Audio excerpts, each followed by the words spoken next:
I am liberty. I am the living symbol of all women, creeds, and races. I am the hopes and dreams of all mankind. Give me your tired, your poor, your huddled masses yearning to be free, the wretched refuse of your teeming shore. Send them, tempest-tossed, to me.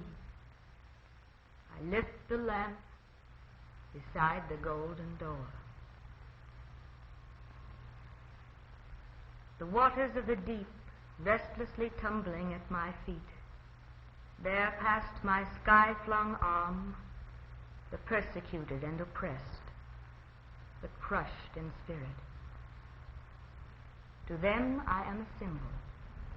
Their eyes, haunted and fear-ridden, are filled with 1,000 agonizing memories. But as they look upon me, a new-found courage gleams.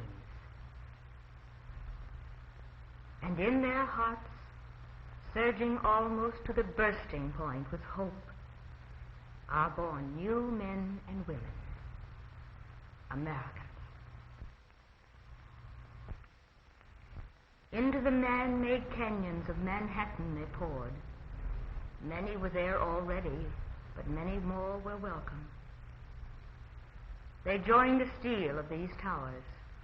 They carved subways beneath these avenues. Into the tall forests they came with axe and saw and wedge.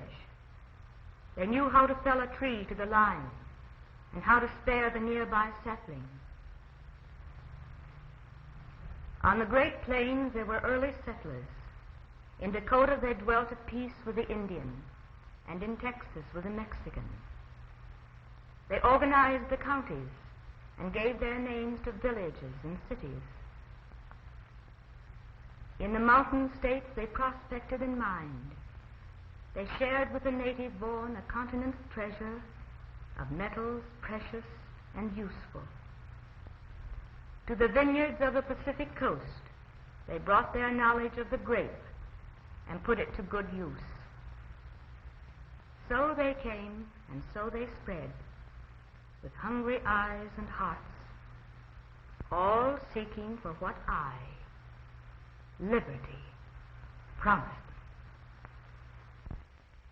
You see them, the foreign-born who lately came to me, traversing the streets of my cities boldly, openly. But can you point them out? In what manner do they differ from you or your neighbors? And their children. What one of them has been denied the rights and privileges of my own? When you see them at play, carefree as children the world over should be, can you honestly say, this one is alien, that one has been denied anything?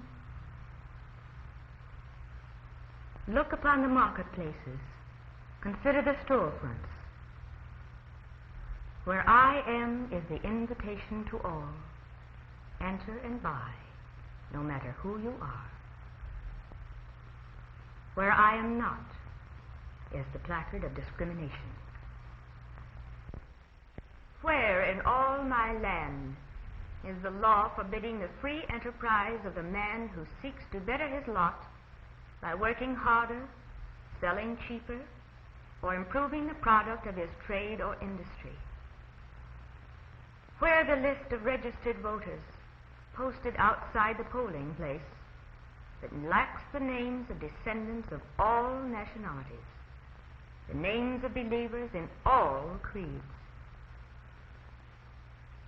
All these things and more, much more, have I pledged in my name, liberty.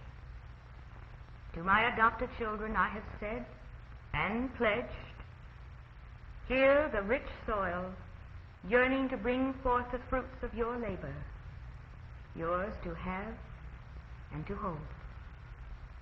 There the mill, the plant, the factory where skilled workers produce a nation's necessities and luxuries, and also carve their own futures. Would you enter the learned professions? My great universities offer all of you their degrees. You may be lawyer and architect at cost only of your time and ambition. Now let us see for ourselves the works and achievements of the foreign-born. We ride upon a great railroad system, founded and built almost single-handed by an untutored immigrant boy. Have I, liberty, kept faith with all who trusted me? Ask the least of independent tradesmen, or ask his cousin who operates the huge mill, employing thousands of fellow Americans. Ask the keeper of the roadside stand the next time you stop for a hot dog. Ask the merchant who operates the great chain of department stores. Interrogate the little group at the crossroads store, or survey the million opinions of a teeming city. Talk with the unskilled worker on the farm, or converse with the athlete training to win a championship. Go to the well-informed, to the policeman enforcing my laws without fear or favor. Ask the editor of this uncensored newspaper and his reporters and writers. They can tell you there's the right to fair pay, to the American standard of living, to collective bargaining and social security. Theirs are the freedoms: freedom of speech, freedom of worship, freedom of economic enterprise, and most important of all, freedom from fear. Fear of the state or its laws. Theirs are the rights to come and go, to speak or be silent, the right to education, to equality in the courts of justice, to rest and recreation in the nation's playgrounds, to adventure. Yes, the adventure of progress. My sons and daughters, yours is an opportunity given to few among the teeming millions upon this planet. The dim trail ahead may not be always smooth, but at its end is a broad highway, a better way of life, not only for ourselves, but for all peoples everywhere. Together we shall climb the heights and look upon that clean and decent world, the democratic world. For so long as in your hearts you wish to have me with you, so long as you want me so much that you will fight for me, if need be, die for me. But above all, live for me. Then I shall be with you. And I am liberty, enlightening the world, for I lift the lamp beside the golden door.